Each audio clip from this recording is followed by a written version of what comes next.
But we're going to begin with the last Ukrainian holdouts against a Russian offensive in a crucial city in southern Ukraine. Russia has shared this video of smoke rising from a steelworks in Mariupol, where it's estimated thousands of Ukrainian troops and civilians are under siege. Russia bombed the facility overnight, but it is vast and strongly fortified. The rest of Mariupol has more or less been destroyed.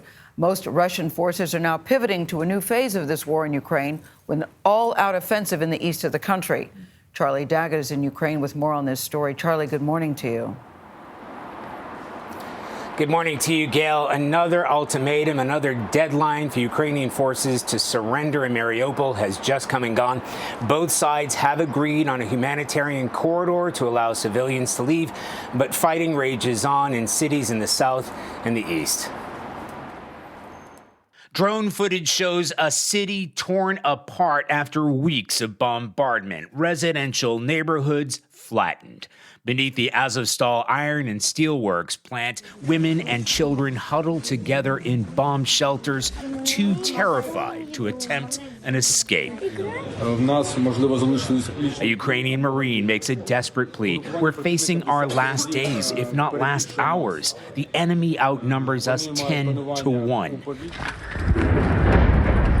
And the enemy is closing in fast. Russian soldiers surround the steel plant, hunting down remaining fighters.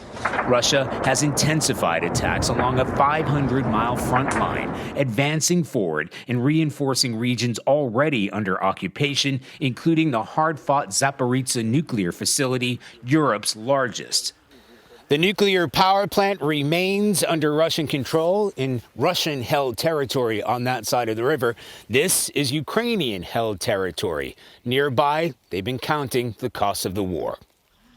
A Russian anti-tank mine took the life of 29-year-old paratrooper Vyacheslav Dimov on Saturday. How important was it for your son to fight for his country?